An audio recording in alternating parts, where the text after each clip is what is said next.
Itu aja ya. Iya. Isi Udah ini simple. ada yang bertanya kan? Jadi benar yang seperti Bang Gondrong bilang ya, dalam arti hal manusia itu kan ada hari apes, gitu loh. Nah, Iya. pas hari apes itulah kita yang bisa terkena ya, Bang ya. Tolong jelaskan bagaimana Bang? Bukan hari apes. Kita di dunia ini tidak ada sama sekali garansi keselamatan. Ya, kita hanya diberikan panduan agama Buddha panduannya ini, agama Islam panduannya ini, agama Kristen panduannya ini, agama Hindu panduannya ini, untuk mengikuti panduan-panduan agama ini dengan catatan dari Tuhan bahwasanya jika engkau mengikuti panduan, engkau akan selamat di akhir. Engkau akan selamat di akhir, tapi bukan berarti ada panduan engkau akan selamat di perjalanan. Engkau akan selamat dengan panduan ini, ya kan? Yang dikatakan selamat itu tidak harus badan yang selamat, tidak harus roh yang selamat, tapi dikatakan selamat ini kita semuanya selamat. Ya, ini agak kurang mudeng, badan sama roh kita semua selamat, tapi bukan berarti kita tidak mendapatkan musibah-musibah kecil. Itu memang dikenakan kepada diri kita sebagai ujian untuk menguatkan, kalau bisa bilang, keimanan kita, untuk menguatkan laku lampah kita supaya lebih lebih laku lampah kita supaya lebih ini lagi lah, lebih tegak lagi lah berjalan di din atau di keyakinan yang kita pijak ini. Nggak ada dukun yang bisa garansi bahwasanya dia kebal dari santet, kebal dari ini, paranormal siapapun juga tidak. Mereka selalu menggaransikan itu makanan kehendak Tuhan. Pasti mereka gitu yang percaya sama Tuhan. Jadi belum tentu bisa menggaransikan itu. Kita cuma dikasih garansi, kamu jalan ini kamu selamat dunia akhirat. Bukan berarti saya terbebas dari santet, kan mudah-mudahan nggak dijumpakan dengan yang itu, gitu loh maksudnya. Bukan nggak kena itu, nggak dijumpakan, yang nggak dijumpakan otomatis nggak kena. Logika dulu gitu. Jadi untuk ngecek-ngecek yang tubuh kita ya, kalau kita ngerasa kita istirahat kayak ada yang mengganggu, kita sholat kayak ada yang hal-hal yang di luar kebiasaan kita, atau ada yang merasa merinding, atau kita punya temen yang atau temen keluarga yang ngerasa ini kok sifatnya tiba-tiba berubah drastis ya ke kita, itu kita cross check apakah ada hasutan dari orang kedua, orang ketiga, atau mungkin dia terkena sihir, atau mungkin terkena guna-guna. Untuk itu saya sarankan bertanyalah kepada yang ahlinya.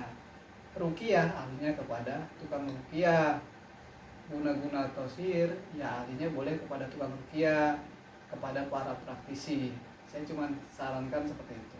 Kalau untuk kita lari ke ustadz kemana, itu dilihat juga kapasitasnya. Kalau memang kapasitasnya hanya untuk mengajarkan ngaji, maka ke situ sesuailah kapasitas kita untuk belajar ngaji, tidak melampaui hal seperti itu. Kadang-kadang kita kan banyak gitu, ya kan, kita sakit mata larinya ke dokter kulit, udah kebalik, harusnya ke dokter mata. Sekarang orang memandang praktisi ini sebagai sesuatu yang tabu di satu sisi, tapi di satu sisi lain juga banyak orang menggunakan jasanya karena terbukti dapat memberikan efek yang baik kepada tubuhnya. Jadi itu cuman pendapat sebagian orang yang sakit hati, atau pendapat sebagian orang lagi yang telah terbukti. Jadi saran saya sih lebih kita positive thinking dan berpikir terbuka aja bahwasanya obat itu tidak datang dari tangan yang ini, tangan yang itu, kapasitas dia ini, kapasitas itu. Jadi obat itu datang dari mana saja yang dikehendaki. Kalau emang sudah berjodoh, apapun yang kita datangin, kita lebih dulu, insya Allah sakit kita sembuh. Oke, nggak ada pertanyaan lagi ya? Udah bang, udah. Mungkin kalau Bang Gondang ingin membahas lagi, silakan Bang. Mungkin saya sudah mungkin penonton sudah mengerti ya untuk kena terguna-guna atau penyakit non medis gitu. Ya saya rasa itu, ya kan. Yang saya lebih spesifik adalah jangan melihat orang dari tatanan penampilan. Jangan, karena ini baru-baru santri ini, kasus-kasus yang baru-baru ini yang santri itu ya, saya ini ya, itu kan termasuk berbahaya nih kalau tahu. Ya udah tahu lah itu, yang gitu kan. Mungkin Mas Roy udah tahu kan. Jadi nggak bisa kita lihat zaman sekarang ini orang diplot dari seragam itu, nggak bisa. Tidurnya. Gitu. Jadi keilmuan juga begitu, praktis ini nggak bisa diplot dengan dia pakai udeng-udeng yang muter-muter, dengan pakai ini nggak bisa. Ilmu itu hanya bisa terrealisasikan dengan baik, dengan benar, dengan ketajriban apabila kita sudah mencoba. Gitu. Ya, ini saya lihat di bahasan Bang Roy itu kemudian yang sama saya pernah membahas tentang susuk. Kita nggak bisa bercerita A, B, C, manjur, nggak manjur, itu mah begini, itu mah begini, itu mah cuma untuk kepentingan dia pribadi. Kita nggak bisa buktikan. Kita coba baru bicara. Ya. Gitu. Ente rukiah, oh ini secara Islam rukiah. Ente rukiah dulu sama. Ente sembuh baru bicara. Rukiah bagus. Buat siapa? Buat saya. Tapi belum tentu buat kamu. Jadi beda-beda. Setiap orang mempunyai kepentingan dan rasa tubuh kepada orang lain itu berbeda-beda. Teman ini bagus buat saya, tapi buat kamu belum tentu. Ya, jadi itu satu. Yang kedua, saya perlu garis, banyak sekarang ini praktisi jadi-jadian. Ya. Sekarang ada orang, saya lihat penghasilan 100.000. Saya bilang itu penghasilan 100.000 dalam pengen cari cewek cakep. Ini kalau yang marah dukun ini ya silakan nih, bebas. Ada foto saya nih, ente mau santet suka-suka hati ente. Penghasilan 100.000. Cewek malam pasaran berapa bos? 300.000. Kita bilang aja dah ya. Kalau untuk kita cem-ceman ya berapa lagi? 100.000 bisa dapat itu. Saya rasa itu nggak masuk akal dan saya bisa bilang itu hati-hati. Ya, itu hati-hati. Mendingan jasa-jasa yang terlalu murah itu saya cuma bilang itu sangat merusak nama-nama praktisi yang udah benar-benar menjadi praktisi. Ya, gitu. Karena praktisi dibuktikan dengan ilmunya. Ada ilmu, ada harga, ada kualitas. Benar. Gitu. Benar. Ya. Saya di kampung-kampung Jawa, abang lama tinggal di Cirebon kan? Ya, saya saat ini buka praktek itu di daerah Indramayu dan Cirebon gitu Bang.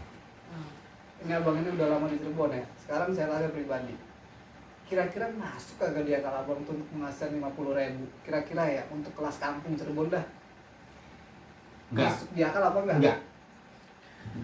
Ini udah gak masuk di akal.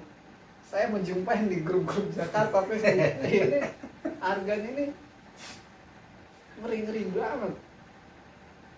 25.000 ada itu bang? Hah? 25.000. Kasihan apa itu ya? Dia cuman ini penghasilan di rokok, ngobrol sama ceweknya, takutnya banyak. Saya pernah saya jumpai salah satu dukun yang duduk tekun kita bilang saya antar beliau dulu dan itu sampai di sana itu mereka ditelanjangi. Itu real dan fakta, saya mengantar sendiri dengan harga 250.000. Nah, 250.000 wajar dapat untung bos, ya kan? Itu real. 250.000 ditelanjangin, dukunya menang banyak. Itu. Dapat duit lagi ya kan? Iya. Tapi kalau ini gocap, cepet, garansi lagi dia bilang, ya kalau jual beli barang sih masuk akal, tapi kalau jual beli ilmu sih nggak masuk akal. Karena setahu saya yang gratis itu laku lampah kalian itu lebih mahal dari uang itu. Sekarang kalau saya tanya logika nih, yang sudah pernah belajar, mana lebih mahal duit 500.000 atau 1 juta dibanding sampai puasa mutih 12 hari? Sampai puasa mutih 12 hari, monggo. Mau duit 1 juta dikasih ilmunya, tinggal pilih. Atau 2 juta ya, 2 juta dikasih ilmunya, tinggal pilih. Kalau sampai merasa, saya mau yang murah, ya udah puasa mutih. Lakuin sendiri, baru sampai mikir dalam hati, sampai jiwa yang paling dalam. Ini kalau 12 hari ini saya hargai 100.000, pantas nggak ya? Nggak pantas, sampai sudah kehilangan 12 hari nyari uang yang misalnya 1 hari itu sampai bisa dapat 50.000 atau 20.000. Kali 12 hari udah ketahuan 20.000 kali 12 hari, ya kan? Udah hampir 500-an, 240 berapa gitu. 20.000, 50.000 kali 12 hari udah 600-an bos. Sampai pengen hargain 100.000 yang manjur, yang tajrid, yang ngejos. Itu namanya sampai mimpi ya. Untuk yang itu wujudkan mimpinya tinggi-tinggi, nggak apa-apa, kita ketawain dari sini ya. Kalau dia nggak percaya itu dukun-dukun, ini saya bebas sampai mau coba, saya mau live langsung ketemu, monggo kalau nggak percaya.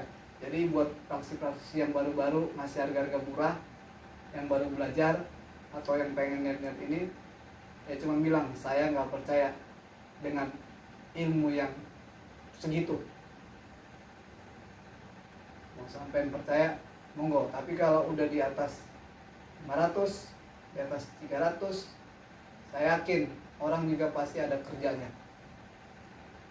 Kalau cuma segitu, dia kirim barang, udah habis kirim barang berapa, barang segitu, saya yakin itu memodus ya. Sampai akhir itu modus bang. Iya, modus, banyak melakukan seperti itu. Jadi kan masyarakat ini sekarang berpikir tergiur dengan harganya yang murah gitu kan. Tapi yang kualitasnya bagaimana? Itu baru penyakit kedua nih, saya sering jumpain nih. Bang, kerjain dulu bang, nanti kalau udah berhasil saya bayar ya. Ada yang gitu kan? Iya banyak. Ada yang seperti kemarin ada sahabat kita Denny ya seperti itu juga. Mimpi itu berarti ya. Kerjain dulu, nanti kalau udah berhasil gampang katanya, ya kan? Manusia kok gitu gampangnya seperti itu. Iya, sekarang kalau manusia itu ya kalau hanya menjanjikan itu nggak bisa sekarang ya, dalam arti hal janji itu bisa lupa gitu. Mereka sukses, mereka pasti akan lupa dengan kita. Kenapa? Kita kan jasa. Kalau saya mah berlogika aja nih masalahnya. Kalau dia bilang, bang ini saya kerjain, nanti kalau udah jadi baru saya kasih. Untuk apa? Untuk pengasihan misalnya kan ya. Saya nggak tahu dia udah kenapa enggak. Bisa aja dia ngomong dia belum kena ngomongnya sudah, atau ngomong dia nggak kena udah kena ngomongnya enggak. Benar. Berarti mana yang mau saya pegang dari omongan dia, ya kan? Benar. Kedua, saya harus ngerjain itu, ngilangin waktu saya. Terus yang bayar jasa keringat saya siapa? Saya logika aja, setiap orang selama masih nempel di jasadnya, dia masih berhubungan dengan dunia, berhubungan dengan makan minum, berhubungan dengan yang penting di dunia, uang, sarana yang penting kan ya, harus berhubungan dengan itu. Gitu. Jadi memaharkan itu sesuatu yang wajib. Sedangkan yang gratis saja masuk, ya tetap ente masuk belajar gratis, itu tetap bakal makan kan? Nggak mungkin nggak makan kan gitu, pastilah kan makan. Kalau nggak sampai nggak punya duit makan, mungkin guru yang ngasih makan. Tetap itu emang dari mana dapatnya? Kan bisa dari uang, bisa diantarkan, bisa dari diantarkan. Misalnya punya kebun dia bisa itu. Jadi yang untung-untung itu juga tuh cuman orang-orang yang istilahnya mental begitu mah jauhin dah. Itu nggak masuk dalam kategori mental orang Indonesia. Masuk apa? Masuk apa? Enggak. Nggak masuk mental begitu.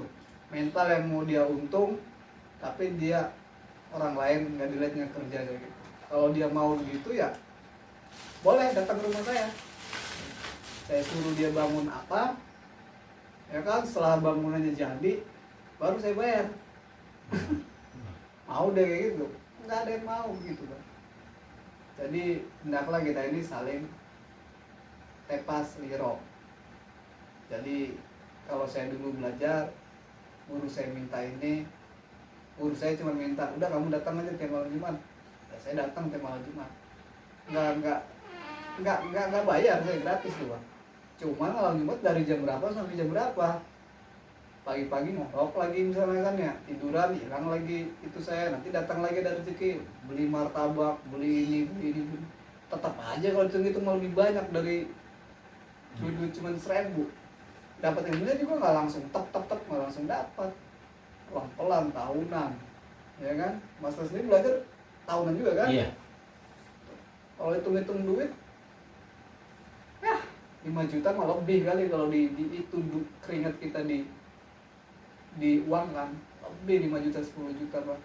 Hilang waktu kita yang harusnya kerja dapat duit, jadi kita nuntutin ilmu. Tiba-tiba orang minta jasanya cuma 100.000, nggak berhasil dia teriak, ya kan, berhasil dia pura-pura bego. Nah itu mental kayak gitu tuh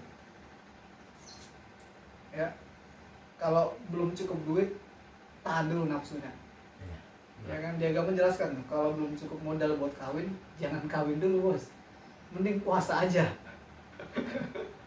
Ya kan. Ya udah, itu aja ya. Ya buat praktisi yang main-main kayak gitu, saya bilang jangan ketemu saya di grup ya. Ini saya center, saya gambar, udah saya tandain udah.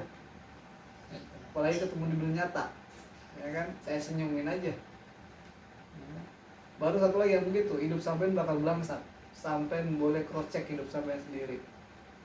Yang main-main kayak gitu ya, yang ilmunya nggak ada, tiba-tiba ngasih harga murah, cek persen, hidup kalian akan belangsat.